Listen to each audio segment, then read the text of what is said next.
Nous avons aujourd'hui à Strasbourg voté le Fonds européen à la globalisation. Alors c'est un fonds qui existe depuis 2007.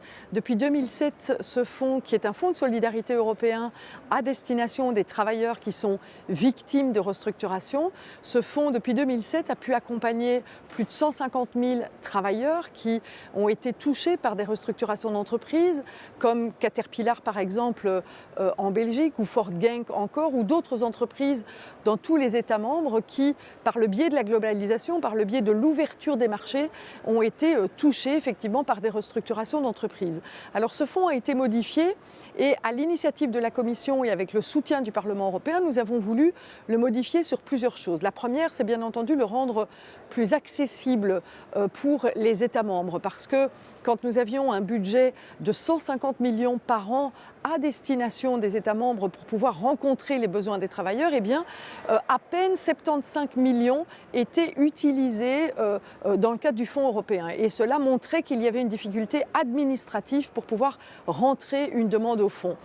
Nous avons aussi voulu élargir les domaines dans lesquels le fonds pouvait intervenir, parce que des restructurations d'entreprises ne concernent pas uniquement la question de la globalisation, ça concerne aussi la digitalisation, ça concerne les nouvelles technologies, mais ça concerne aussi les transitions qui sont les transitions écologiques dans des économies décarbonées par exemple. Et donc nous avons voulu introduire ces nouvelles éligibilités dans le cadre du fonds. Nous avons aussi voulu simplifier les demandes, parce que hier le fonds concernait surtout des grandes entreprises avec des licenciements massifs de 500 travailleurs.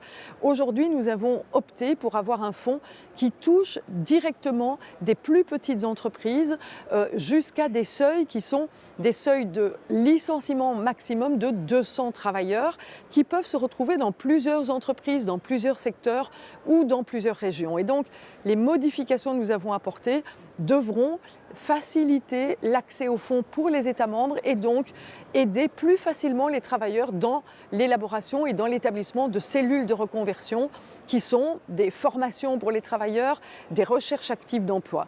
Alors c'est vrai, ce fonds ne résout pas le problème des restructurations, le problème de l'adaptation des entreprises à de nouveaux secteurs, à des nouvelles mutations, mais en tout cas ce fonds va permettre de mieux aider ces travailleurs victimes. Alors je suis malgré tout, malgré cette démarche positive que nous avons votée aujourd'hui, déçue du fait que nous n'avons pas pu ajouter au fond une éligibilité concernant la manière dont on peut aider les secteurs qui sont en reconversion, qui sont touchés par des mutations. J'avais proposé une mesure qui était à la fois d'aider les travailleurs, mais en même temps d'aider les opérateurs locaux, que ce soit les universités, les acteurs économiques et les acteurs de développement local, à réfléchir sur comment relancer une dynamique économique dans une région. C'est ce que nous avons fait dans le cadre de Caterpillar avec la cellule Catch. Ce sont des opérateurs économiques qui viennent aider à la relance économique dans une région.